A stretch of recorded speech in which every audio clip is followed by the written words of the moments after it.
KA01N3443. ಈ ವಾಹನ ಈಗ ಯನ್ನಾಗರದ ರಮಣೀಯ ಸ್ಥಳವಾದ ಯನ್ನಾಗರ ಗ್ರಾಮಕ್ಕೆ ಸೇರಿರ್ತಕ್ಕಂಥ ಕೆರೆಯ ಬಳಿ ಈ ಒಂದು ದೃಶ್ಯ ಸೆರೆ ಹಿಡಿಯಲಾಗಿದೆ. ಈ ಸ್ಥಳವು ಬಹುಶಃ ಬೆಂಗಳೂರಿನ ಜನಕ್ಕೆ ಅಷ್ಟೇನು ಪರಿಚಯವಾದಂಥ ಸ್ಥಳ ಅಲ್ಲ. ನೀವು ನೋಡ್ತಾ ಇದ್ದೀರ, ಅಲ್ಲಿ ಕೆಲವರು ಮೀನು ಹಿಡಿಯೋರು ತಮ್ಮ ಕಾರ್ಯದಲ್ಲಿ ನಿರತರಾಗಿದ್ದಾರೆ. ಒಳ್ಳೆ ಮನಮೋಹಕ ದೃಶ್ಯವನ್ನು ನೋಡ್ತಾ ಇದ್ದೀರಾ. ಈ ಕೆರೆ ಸುಮಾರು 800 ಎಕರೆ, ನಿಖರವಾಗಿ ಗೊತ್ತಿಲ್ಲ, ನಮಗೆ ತಿಳಿದ ಮಾಹಿತಿ ಪ್ರಕಾರವಾಗಿ 800 ಎಕರೆಗೆ ಹೆಚ್ಚು ವಿಸ್ತೀರ್ಣ ಇದೆ ಅಂತ ತಿಳಿದೆ. ಈಗ ನೀವು ಚಿತ್ರದಲ್ಲಿ ನೋಡ್ತಾ ಇದ್ದಾರೆ, ಇವರು ಕಾರ್ತಿಕ್ ಅಂತ. ಇವರು ಈ ಸ್ಥಳವನ್ನು ನೋಡಿ ತುಂಬ ತಮ್ಮ ಮನದಾಳದ ಮಾತನ್ನು ಕೇಳೋಣ. ಹೇಳಿ ಕಾರ್ತಿಕ್ ಅವರೇ, ಈ ಸ್ಥಳದ ಬಗ್ಗೆ ಕೆಲವು ಮಾತನ್ನು ಹೇಳಿ.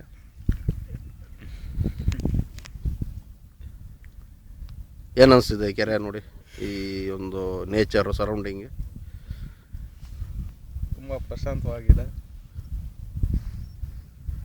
ಗಾಳಿಯ ಹವಾಗುಣ, ವಾತಾವರಣ ಎಲ್ಲ ತಂಪಾಗಿದೆ. ಮತ್ತು ಇಲ್ಲಿ ಪದೇ ಪದೇ ಬರುವ ಮನಸ್ಸಾಗ್ತಾ ಇದೆಯಾ? ಹಾಂ, ಮತ್ತೆ ಬರಬೇಕು ಅಂತ. ಒಂದು ಪಿಕ್ನಿಕ್ ಸ್ಪಾಟ್ ಥರ ನಿಮಗೆ ಅನಿಸ್ತಾ ಇಲ್ವಾ? ಹಾಂ, ಅನ್ಸುತ್ತೆ. ಸುಮಾರು ಜನ ತಮ್ಮ ದುಡ್ಡನ್ನು ವೆಚ್ಚ ಮಾಡಿಕೊಂಡು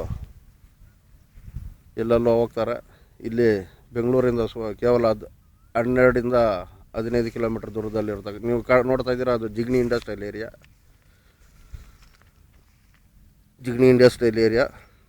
ಮತ್ತು ಬಯೋಕಾನ್ ಪ್ರಧಾನ ಯೂನಿಟ್ ಇಲ್ಲಿದೆ ಅಂತ ತಮಗೂ ಗೊತ್ತಿರ್ಬೋದು. ಈ ಕಡೆ ಈಗ ನೋಡ್ತಿರೋದು ಮಾಸ್ತೇನಹಳ್ಳಿಯ ಒಂದು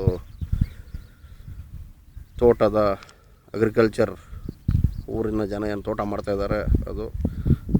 ಇಲ್ಲಿ ನೋಡ್ತಾ ಇರೋದು ಮಾಸ್ತೇನಹಳ್ಳಿಯ ಕೆಲವು ಗ್ರಾಮದ ಒಂದು ಕೆಲವು ಮನೆಗಳು ಕಾಣ್ತಾ ಇರ್ಬೋದು. ಇತ್ತೀಚೆಗೆ ನೋಡಿ, ಅಲ್ಲಿ ಯನ್ನಾಗರ ಗ್ರಾಮ ಇರುವಂತಹ ಸ್ಥಳ ಅದು. ಆ ಟವರ್ ಏನು ನೀವು ನೋಡ್ತಾ ಇದ್ದೀರಾ, ಇದು ಯನ್ನಾಗರ ಪ್ರಖ್ಯಾತ ಹೊಂದಿರತಕ್ಕಂಥ ನಗರ ಕಟ್ಟೆಯನ್ನು ಹೇಳ್ತಾರೆ ಆ ಸ್ಥಳ. ಈಚೆಗೆ ಇದು ರಾಜಾಪುರ ಅಂತ ಹೇಳ್ತಾರೆ. ಈ ಕೆರೆಯಿಂದಲೇ ಯನ್ನಾಗರಗೆ ಒಂದು ಹೆಸರು ಬಂತಂತ ಹಿಂದಿನ ಕಾಲದ ಒಂದು ಪದ್ಧತಿ ಇದೆ.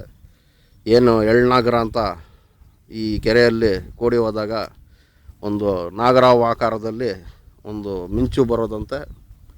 ಆ ಮಿಂಚು ಬಂದಾಗ ಈ ಕೋಡಿ ಹರಿಯೋದು ನಿಲ್ತಾ ಇತ್ತಂತ ಪೂರ್ವಿಕರು ಹೇಳ್ತಾಯಿದ್ರು.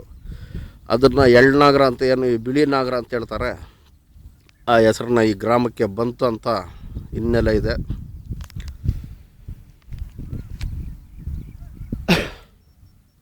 ಮತ್ತು ಇತ್ತೀಚೆಗೆ ಈ ಕಡೆ ನೋಡ್ತಾ ಇರೋದು ನೀವು, ಏನು ಸೀತನಾಯಕನಹಳ್ಳಿ ಅಂತಾರೆ ಅಥವಾ ಆರ್ಗದ್ದೆ ಕಡೆ ಹೋಗುವಂಥ ರಸ್ತೆ ಅಂತ ಹೇಳ್ತಾರೆ ಈ ಸ್ಥಳ ಇದು.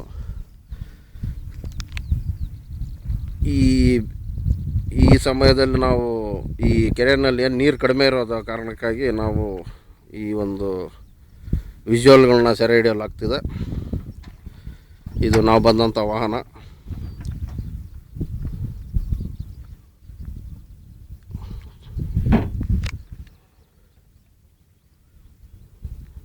ನೋಡಿ, ಈಗ ಸುಮಾರು 1 ಗಂಟೆ ಆಗಿರ್ಬೋದು ಅನಿಸ್ತದೆ, ಮಧ್ಯಾಹ್ನ.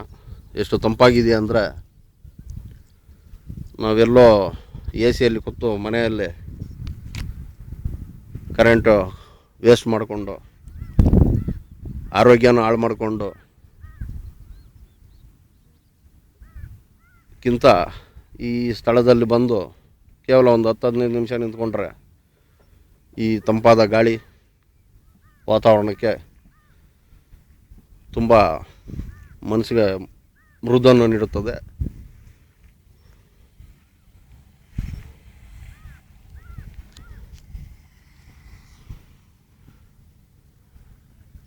ಯನ್ನಾಗರದ ಕೆಲವು ಯುವಕರು ತಮ್ಮ ವೆಹಿಕಲ್ನಲ್ಲಿ ಹೋಗ್ತಾ ಇದ್ದಾರೆ ಅಲ್ಲಿ.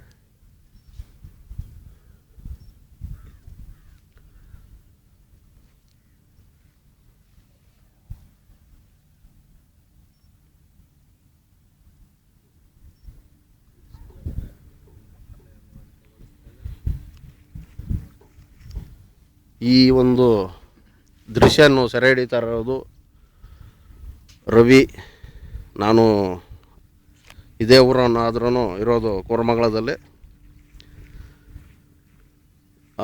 ಒಂದು ಈ ಊರಿನ ಬಗ್ಗೆ ನನಗೆ ಮುಂಚೆಯಿಂದ ಒಂದು ಸ್ವಲ್ಪ ಅನುಭವ ಇದ್ದದರಿಂದ ಈ ಒಂದು ಕೆರೆಯ ಒಂದು ಸೌಂದರ್ಯ ಸವಿಯಲು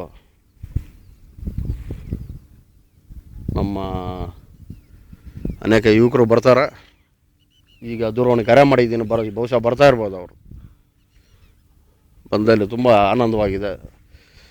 ಅವರು ನಾವು ಬಹುಶಃ ಸಿಟಿನಲ್ಲಿ ಬೇಸರ ಆದಾಗ ಈ ಕಡೆ ಬರಲಿ, ಸ್ಥಳ ನೋಡಿರಲಿ ಅಂತ ವಿಶೇಷವಾಗಿ ಅವ್ರನ್ನ ಬರೋಕ್ಕೆ ಹೇಳಿದ್ದೀನಿ. ನೋಡಿ, ಇಲ್ಲೊಂದು ಪಿಕ್ನಿಕ್ ಥರ ಮಾಡ್ಬೋದು, ಮಕ್ಕಳು ಆಟ ಆಡೋಕ್ಕೆ ಒಂದು ಮೈದಾನ ಗಾತ್ರದಲ್ಲಿದೆ. ಈಚೆಗೆ ಆ ಕಟ್ಟೆವರೆಗೂ ಒಂದು ವಿಶಾಲವಾದ ಸ್ಥಳ ಇದೆ. ಈ ಕಡೆ ಸುಮಾರು ಒಂದು ಅರ್ಧ ಮುಕ್ಕಾಲು ಕಿಲೋಮೀಟ್ರ್ ಅಷ್ಟು ವಿಸ್ತೀರ್ಣ ಇದೆ ಸ್ಥಳ. ಸುತ್ತು ಹಸಿರು ಇರೋದರಿಂದ ಈ ಮಕ್ಕಳಿಗೆ ಪಿಕ್ನಿಕ್ ಏನು ಹೇಳ್ತೀವಿ, ತುಂಬ ಆನಂದ ಪಡ್ತಾರೆ.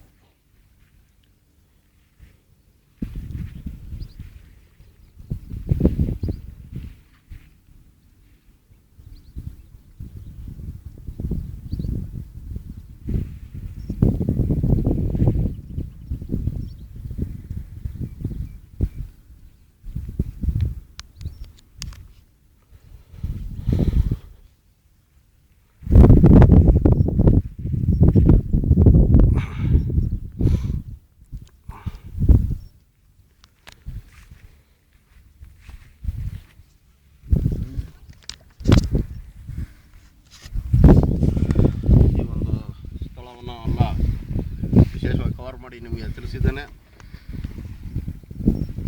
ವಿಸ್ತೀರ್ಣ ಬಗ್ಗೆ ಭಾಳ ಸಂತೋಷದಿಂದ ಹೇಳುವಂಥ ಮಾತುಗಳು ನಿಮ್ಗಾಗಲೇ ಹೇಳಿದ್ದೇನೆ. ತುಂಬ ಚೆನ್ನಾಗಿದೆ, ನೀವು ಬನ್ನಿ. ಇಲ್ಲಾಂದ್ರೆ ಬಹುಶಃ ನಾರಾಯಣ ಹೃದಯ ಹತ್ರ ಹೋದರೆ ಇದರ ಒಂದು ಮಾಹಿತಿ ಕೊಡ್ತಾರೆ. ಅಲ್ಲಿ ಎಡಕ್ಕೆ ತಿರುಗಿದರೆ ಅಲ್ಲಿಂದ 4 ಕಿಲೋಮೀಟ್ರ್ ಯನ್ನಗರ ಗ್ರಾಮಕ್ಕೆ ಬರ್ತದೆ.